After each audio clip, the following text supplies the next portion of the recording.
thought it was all over. Hey friends, it's Naz. Welcome back to the channel.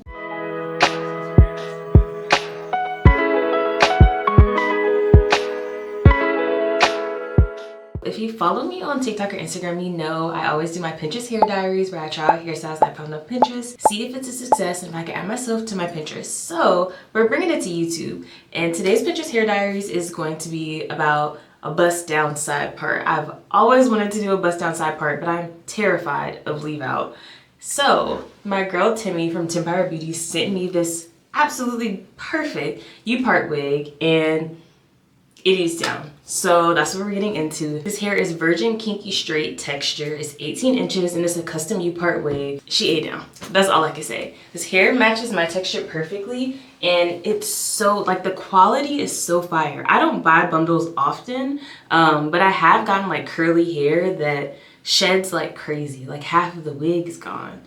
Or it just like tangles really bad, and this hair, not at all. It's so good, and it mimics the texture of my hair so well. It's crazy. Like, I was in a humid room, so obviously my hair naturally frizzed up a little bit, and then the hair frizzed up too. I didn't look crazy, but like everything matched, and that's all that mattered.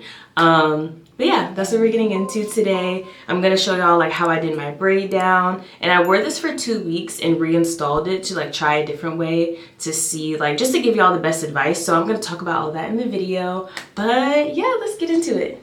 Hello girls. So I'm starting out on freshly blown out hair. I'll put all the products that I use on the screen, but I was doing a side part for this, and I'm kind of parting from the front of that eyebrow to the back, but next time I would make it like a little closer to the ear. But you want to make sure you part deeper than like you think you need to, just because you're gonna need hair in the back to cover that part. So what I did was kind of like measure out my wig to see if it was deep enough, and then I made it deeper, honestly, because I knew I was going to need hair to cover that back part, which was really helpful in the end. And then after that, I parted out my leave out. I definitely parted out too much. Don't part out as much as I did, but a tip is to put your comb under the hair, and if you can't see it, like, you'll be good to go. The tracks will be covered. But I just did like a little U shape on each side, and then that's how I parted out my leave out. And then I just braided all of that down, and then I had some leave out in the front just in case the wind decided to blow my hair back. I wouldn't be too exposed. So I did probably like, not this little bald spot. Side note, I use Briaggio's, I think it's like density something. I'll put it on the screen. But it's been helping that little patch grow back out. Anyways, I parted probably like a good like couple inches in the front to leave that part out, and then I did the same on each side, and it just makes everything like blend way more flawlessly. So now for this braid down. Okay, I was seeing all the girls do like an anchor braid around where the leave out is so that the combs will have something to stick to. So that's what I did in this, but the second time I installed, I just did regular cornrows, and I honestly don't see a difference. So you can do like this anchor braid if you want. I will say, if you're not braiding the rest of your hair, definitely do that anchor braid so the wig is secure. But if you're braiding down your whole head, I honestly feel like you can just do straight cornrows. And I kind of did them as wide as the combs on the wig so that it just kind of like flowed like seamlessly. But I just did a regular little cornrow pattern, braiding as flat as I could all the way around my head. And you want to also make sure that you have those two cornrows right in the front also, because there's combs in the front of the wig that need to clip there as well. And a tip I have to make all of the back kind of seamless is to take that first braid and braid it into the two braids after that. So like every other, you're going to braid into each other. Packaging on this wig is so fire, y'all. You get a little band, some powder puffs, an edge brush, some tweezers, and also some scrunchies. And then this is the wig. This hair is so fire.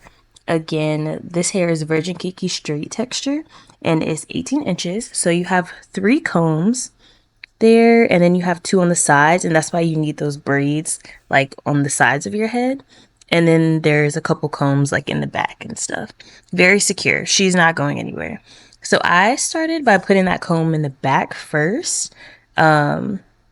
and then doing my first comb by the part.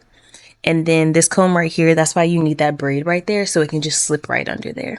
And then just follow the pattern of the rest of them. And this wig is very, very secure. Like, I be tugging and pulling and brushing and curling and all the things, and she does not move. And these clips aren't uncomfortable with how I've like placed them. I had to play around with it a little bit, but once you get it in, it's not moving. And I sleep in it when I want to. I take it out when I want to, but it's not uncomfortable at all. So then now it's time to blend our leave out. I'm just combing it all out to see like if it's covering, if I have enough, where I want my part. And again, I definitely took too much leave out. The second time I installed this, I did way less leave out and it looked fine. I actually ended up like putting some of this leave out like away when I had this first install.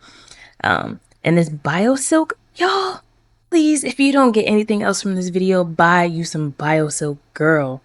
That stuff changed the game. Changed the game. It was literally perfect. Made my hair match so well. And then I'm also using some Orabe dry heat protectant. And then we're going in with that hot comb, girl. You gotta go in with the hot comb. But to get my leave out like as flat as possible and like seamless as possible, is I just took it like little section by section.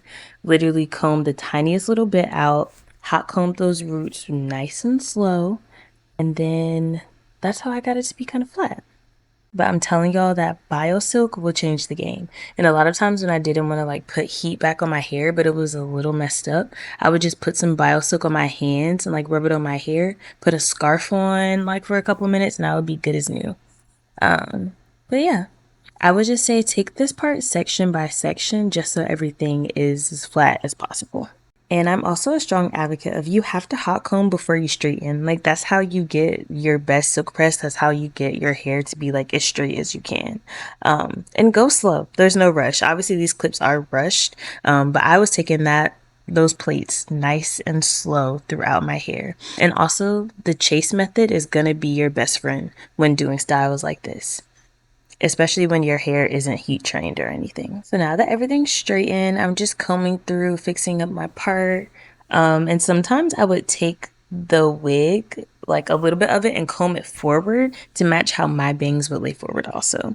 And there were already some layers cut into this wig, but I wanted just a little bit more because I did get a trim like right before I told her what my shortest like lengths of my hair were. So it just wasn't as short as I wanted it to be. So I met it up with the pieces of my hair at the front that were the shortest and kind of started cutting layers from there just so everything would blend as seamless as possible. I've never really cut layers in hair. I will say when you're cutting layers, the longer the scissors, the better, just so it can kind of glide through the hair. If you have like small scissors, it's going to be really hard to cut layers. But I just took it section by section and made like quick little movements with my hand to get the layers that I wanted. And also with straightening this hair, y'all know with like kinky straight hair and like yaki straight hair, it be having like those little waves in it. And as you can see on the bottom, I'm not doing the chase method and those little waves are not going away. So make sure that you do the chase method when you're straightening the hair. The second time I installed it, I like washed it so it got curly again. And I did the chase method when straightening and I got like, I'd say like 90% of those little waves out, and it looked so much better than it does this time. And also when you wash this hair, unfortunately you got to take it track by track just because it is going to have those waves in it, but it's worth it in the end and you really only have to do that one time. But it was all coming together. I cut a few more layers, really just like going back and forth, making those quick little snips in my hair to get it to match my hair as best as possible. Then I added a little bump on the end because you have to add a little bump on the end when you got layers. I added a little hairspray on my hands and then flattened out everything. And I also did my edges. And yeah, I was like, oh, she's eating. Like, y'all, this blend, like, I feel like I've unlocked a whole new level. Like, wow. The edge control I'm using is Baskin Lather's edge control. And a little tip, when you like straighten your hair and you have edge control and like it might gunk up a little bit, put some dry shampoo on it and then comb it out, and then the edge control won't be there anymore. But yes, I really love how this turned out. I thought it looked so good. Very happy about these results. Very, very happy, very proud of myself, period. I hope this tutorial was helpful. I'm gonna like answer a few questions or like give some pros and cons of like things that I kind of learned over the process of doing my hair. I wore this for 2 weeks just to like get a feel for the hair and like what worked, what didn't work. I can give y'all all the tea on how to actually like maintain it and how the hair like wears. It wears absolutely perfect. That's all I have to say. No cons, literally no cons. I'm a natural girl and I don't straighten my hair often, and I didn't want to keep having to like put heat on it, but I didn't know how to like maintain it being straight. So a lot of times I did heatless curls.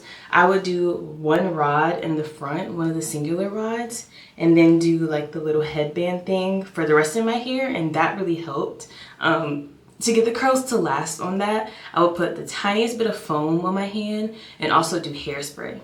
Now, keeping it straight, I literally wrapped my hair like a silk press, but I wrapped it like this way with the bang instead of like to give it body so it'll be flat. Also, the star of the show, BioSilk Silk Therapy. Y'all, this stuff changed the game. I like anytime in the morning and I had somewhere to be but I didn't want to put heat on my hair, I would put a tiny bit of that on my hands, rub it together, like lay it on my leave out, tie a scarf. Good as new. Like this stuff is so good. And also I washed this wig last night and I like blow dried it and straightened it, and I found that using the chase method with a comb, so I started like I straightened each track individually and like started at the root a couple times and like followed it with a comb like that, and I found that got the hair way straighter, because y'all know with like kinky straight hair sometimes you'll still have like these waves, and I still have a few, but that really helped to get a lot of them out. What else helped me? Oh, this heat protectant is so good. It's the Orbe Dry Heat Protectant. I really liked using that on my hair, and also like the wig. But this wig is so good. It's minimal shedding. It washed very well. And I put a few more layers in it, as you'll see, just to get it to like blend better with my hair, because my hair stops up here. So I just made more layers. And also people always have the question about like if you can turn a U-part wig into a side part. And I happen to do a side part, and this is what the length looks like. It's not in the middle, but it's still even. And I'll show you the back also. This is what it looks like. So it's straight to me. I think you can turn any U-part wig into a side part. And also when I put it straight, since I did cut it in a side part, when I put it in the middle, it's still even. So take that information how you will. But yeah, I'm absolutely in love with this style, and I'm really excited to do like wand curls on this wig when it's just like in its blown out state. But yeah, I hope this tutorial was helpful, and definitely go shop Tempire Beauty, y'all. Like this hair is fire. It is literally so good. It looks like I have a sew-in. Like we've literally unlocked a whole new level, and I wore it for 2 weeks and it looked pretty good. The only thing, I was like working out and stuff, so my like scalp was like sweaty and it was like stinking a little bit, so I had to wash all that. But yeah, this is your sign. Go ahead and buy that U-part wig, girl, and follow this tutorial. I hope this was helpful. Thank you so much for watching, and I'll catch y'all next time. Bye.